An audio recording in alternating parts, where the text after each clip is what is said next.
گفتاری ادبی از سلسله خوانشی بدیعی از روی پویستی داریوش رحیمزاده عشق ناتمام. قسم نهم. دیدار.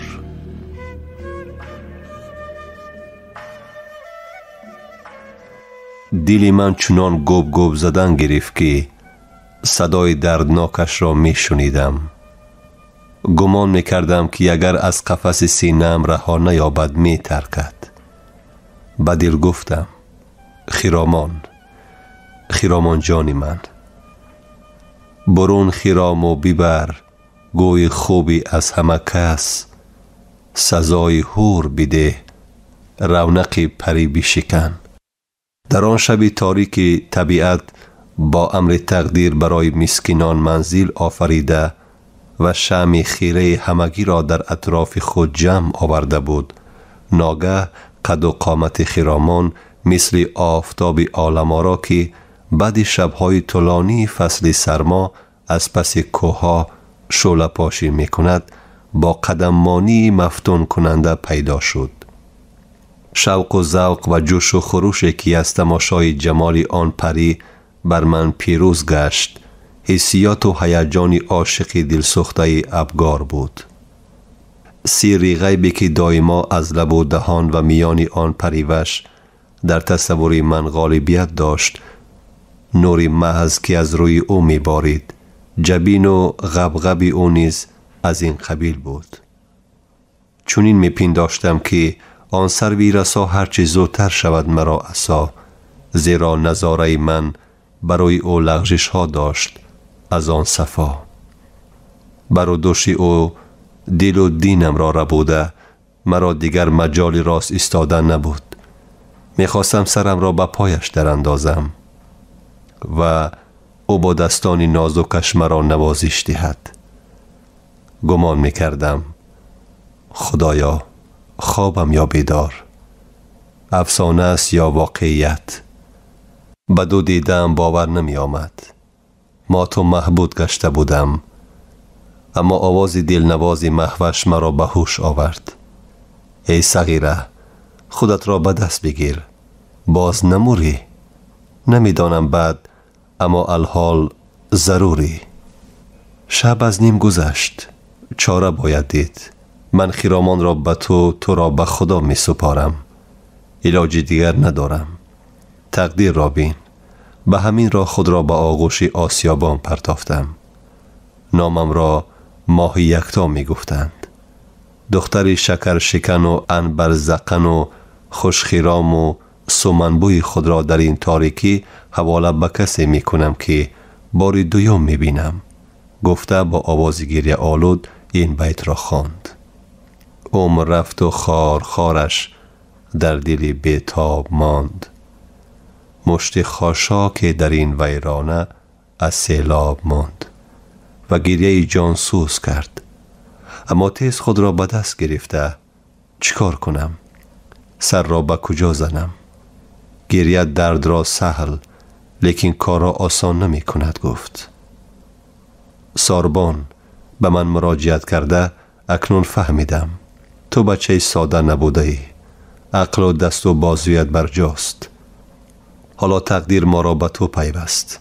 میدانم عزم افغانستان داری. دختری مرا نکاح کرده به زنی میگیری. همین شب حال حاضر براه میبرایید. پگاه یا یک لحظه بعد دیر می شود.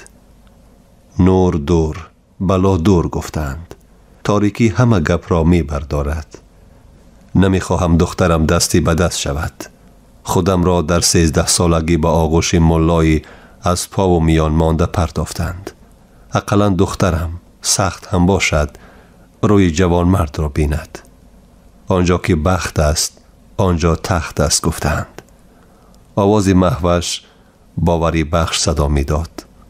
او کمی ایستاده، بسیاری ها گریخته ایستادند، نیم از دستی باسمچی و نیم با تشویق ملاها که گویا بالشوای خدا ناترس و بیدین است.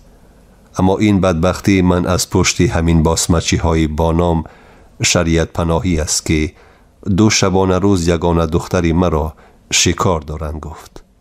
بدتر سپارش داد: ساربان بچم، می روی، جا و پا را می بینی.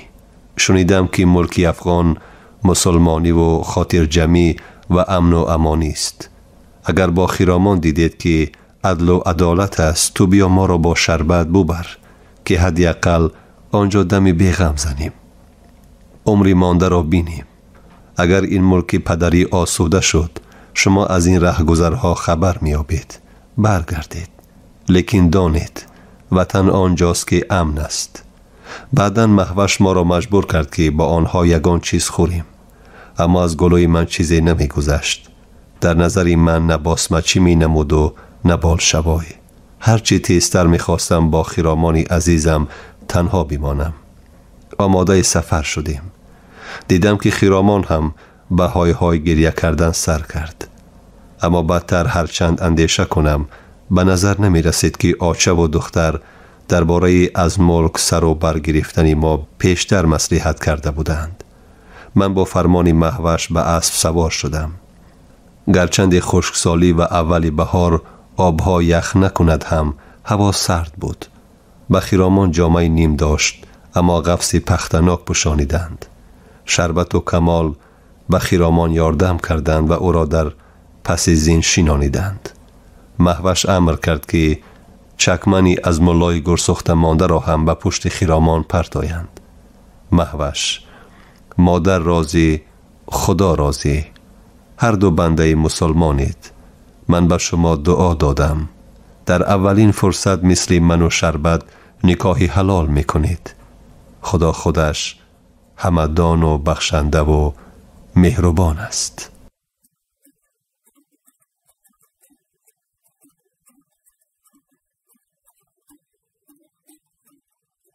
خیر باد.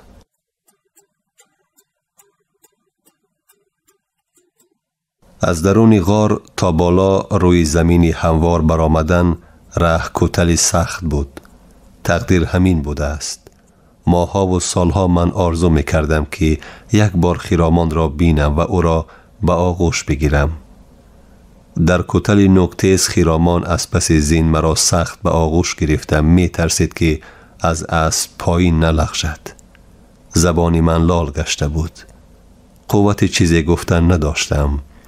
فقط می دانستم که در این نیمه شبی تاریک ماه شب 14 با من است. چون پیشی بری دمیده آن همدم به پشت من می رسید، دل زخمین و خونشار مرا مرهم می گشت و به من نیروی باز هم لحظه زیستن عطا می نمود. من اسب نمی راندم. سمند خودش گویا وز را می دانسته باشد به بالا شتاب می کرد. کمالی وفادار از عقب اسب گاه راه می گشت و گاه می دوید. عاقبت هلاخ زنان به اسب نزدیک شده: اکه چی نیت داری؟ خانه می روی یا راست؟ پرسید. نه البته خانه، گفتم من به هیجان. شب از نیم گذشته و پرده سیاهی تمام دیه را پوشانیده بود. از دور و نزدیک عکاسی سگان با یک هم‌آوازی مثل مکالمه شدیدی یکدیگر فهمی خطر به گوش می رسید. به خانه خودمان نزدیک شدیم. دیدم که در همین تاریکی شب مادری زار و نیزاری من در دم دروازه در دست چراغ سیاه هنوز انتظار من است. آه آچه جان، تو را کی گفت که تا این بی وقتی در این هوای سرد ره پای گفته از اسب پریده فر آمدم.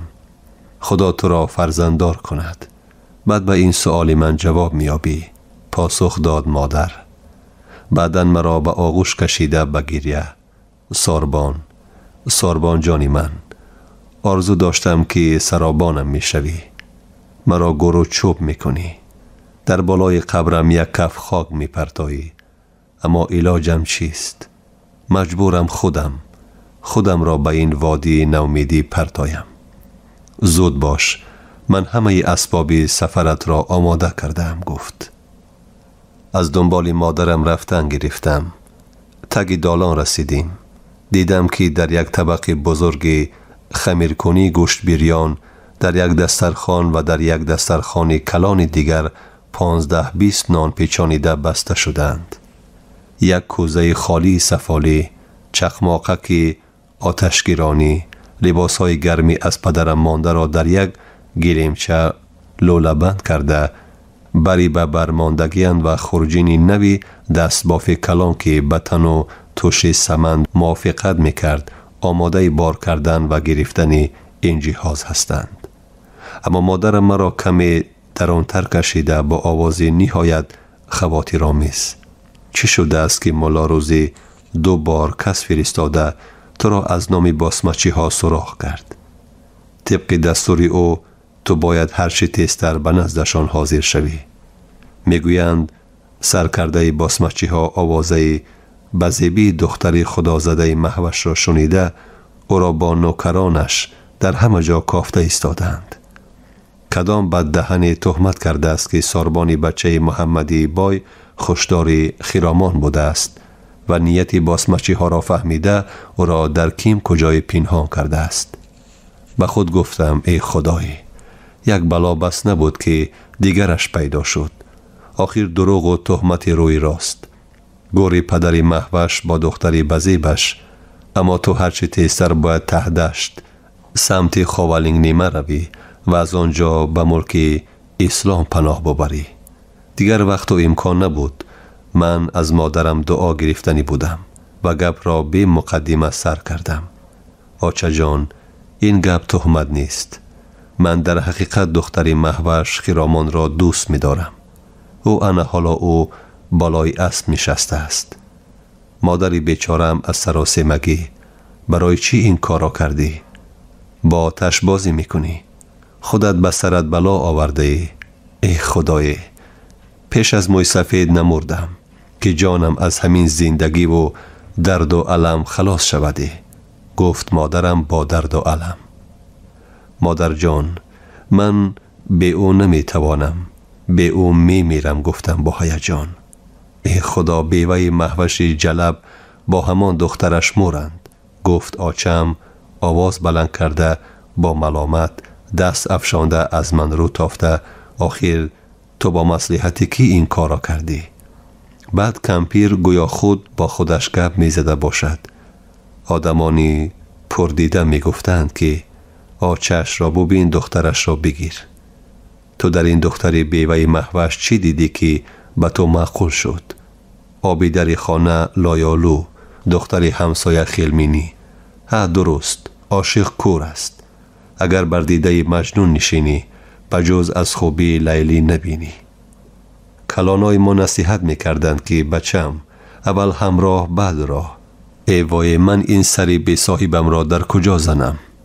در کجا زنمی؟ گفته مادری بیچاره مشت خشک و ناتوان خود را بر دیواری خانه زد. آچه جان، یکی همان دختر می شنود، خوب نمی شود.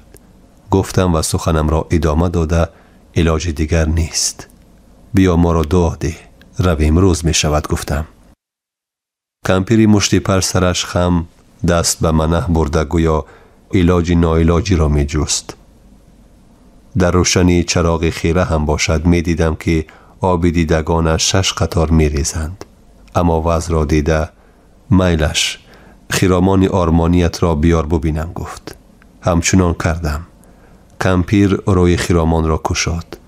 با او یک لحظه به آنکه میشه زند خوب نگاه کرد. گمان داشتم که از این دیدار خرسند می شود. اما در چهره کمپیر یگان آثار قناعتمندی و دلگرمی نسبت به این شناساییش احساس نکردم.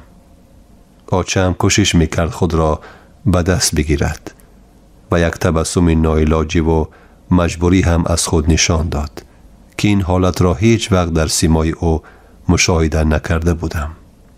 برخلاف خصلت زنان مادرم نهایت کمگپ بود، لیکن چیزی گوید با تحمل، عادتا ملایم اما روی راست و برا می گفت. آچه جان ما را دعا ده. با گردن کج و التجا آمیز گفتم من. الهی ساق و سلامت به منزل مرادتان رسید. از عمر برکت بینید گفت مادرم. آچه می دانست که خیرامان کلین شونده و عضو عائله ما می شود. اما دعای در کوهستان معمول که در این حالت نزدیکان عروس و داماد به زبان میارند. الهی قشه پیر شوید را نمیدانم برای چی بود که روا ندید. این یک عمر در دل من ماند. لحظه خیر و خوش مادرم اکای براتلی را یاد داری؟ آشنای جانی پدرت. آری مادر جان گفتم.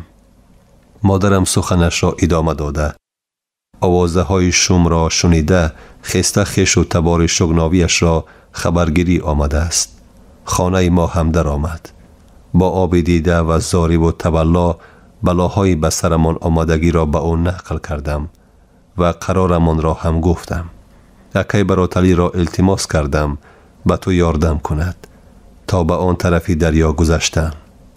به قول او بسیاری مردمی که از سوی غرم و کلا به افغانستان گریزه می شدند دو سمت را انتخاب می کردند.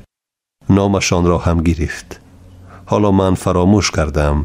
از خودش می پرسی. او در قشلاق قربان شهید تو را انتظار می شود. اما هرچی تیزتر اسب دوانده از این دهه چقدر دورتر روید همان قدر بخوفتر می شود. او هم از کیم که قصه کافت و کاوی تو را از طرف باسمچی ها فهمیده سخت خواطر شده است گفت. هنگام خیر و خوش از بازی که خود را می شناسم اولین بار پیش مادرم به اختیار اشکای خود را پنهان داشته نتوانستم. برعکس آچم مرا آرام کردنی شده به آسمان مراجعت نموده مرا دعا می داد. لحظه مشکل، لحظه ویدا با دوستی جگربندم کمال بود. مثل که فرزند یک پدر و مادر از همدیگر گویا ابدی جدا می شوند. ما خیر و معذور کردیم. در آن زمانی پرتلاطم کسی نمی دانست که کمال در آینده شخصی با آبروی ولایت می شود. اما از رفتار و کردار، عقل و فراست و شب و روز به کتاب میل داشتنش معلوم بود که او بچه عادی نیست و می تواند برای خودش و مردم فایده بیارد. دانا، زیرک، آدم دوستار و با ادب بود. اگر می شنید که در فلان منزل یک کتاب نو پیدا شده است برای به دست آوردن و مطالعه خود را به آنجا می زد. من که خود آنقدر سواد پره نداشتم گاها بحث های کمال را با بچه های ملاترا شنیده راحت می کردم. اولین بار فرق دانش را از علم از زبان او شنیده بودم که تا حال از یادم نرفته است.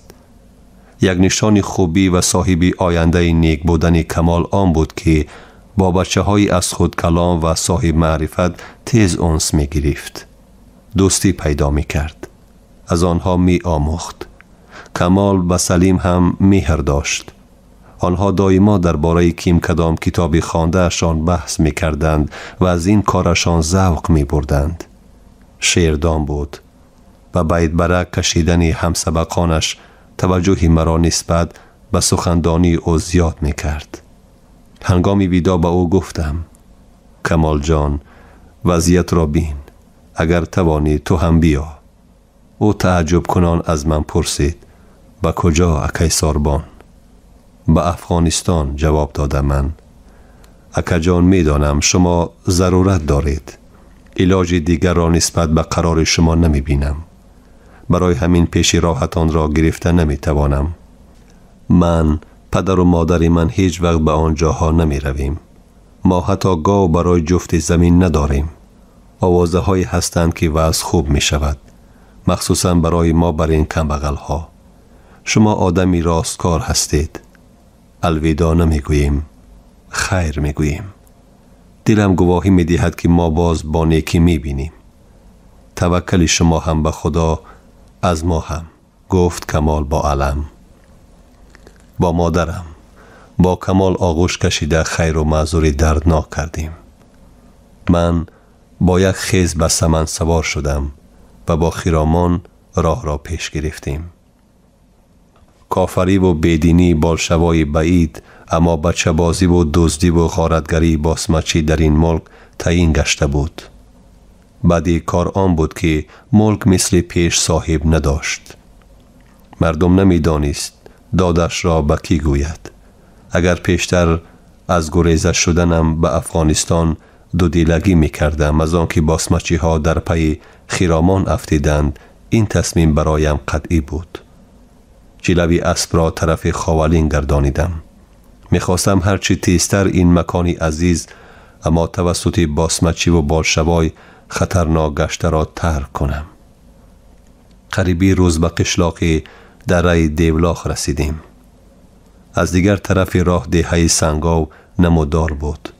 مردم یگان مالش را به صحرا می برآورد.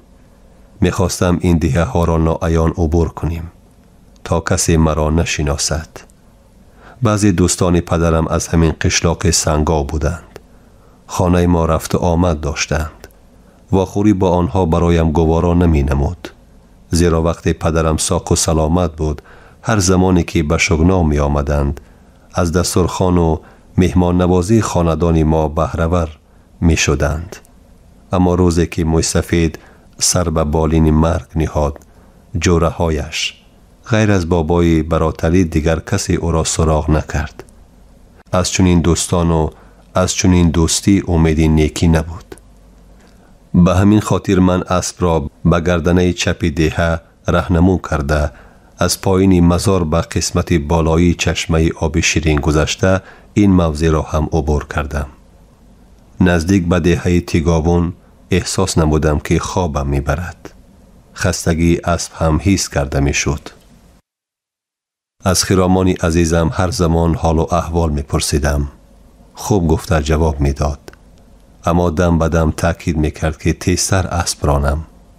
سببش را میپرسیدم. میگفت گمان میکنم که کسانی ما را دنبالگیری میکنند و خود حاضر به ما میرسند و یگان حادثه روی میدهد. از آنکه مبادا این خیال واقعیت داشته باشد و مرا از خیرامانم جدا کنند، گویا دوری نایافته را از راهزنهای بیابان پنهان میکرده باشم. نه درباره خود یاقوت و گوهری که با من بود، بلکه درباره چطور آن را از دست ندادن فکر میکردم و با تمام قوه اسب میراندم. نزدیک به دهه سرخا احساس میکردم که دستان نازک خیرامان که گرداگرد میانم محکم چسبیده بودند به آهستگی سست میشدند. به جای آن سرش را به پشت مانده گاه به این طرف و گاه به آن طرف مایل میگشت. فهمیدم که نهایت خسته و بیحال گشته است. خوابش میبرد و مرا و اسب را هم مجال پیش رفتن نمانده است. از ده سرخا گشته به سمت دره شگنا جلوه سمند را گرداندم. چون دیدم که یک جوی باریکی از بین خار و بوته ها می گذرد. تخمین کردم که به اندازه آمدن آب سرچشمه آن هم نباید آنقدر دور باشد. در حقیقت بعد 15-20 دقیقه لب این جویچه اسب راندن یک چشمه خرد اما مصطفی پیشی رو آمد. نزدیکتر به آن شدم. سینچه کردم.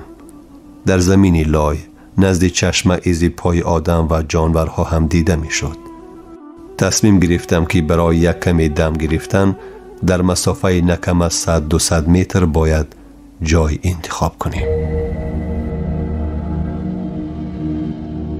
شما گفتاری ادبی را از سلسله خوانش بدیعی از روی پویستی داریوش رحیمزاده عشق ناتمام در قرائت دلشادی الصمد شنیدید. کارگردان خیرالله فتح‌الله، محرر عابدجان سیدزاده. انجام قسم 9.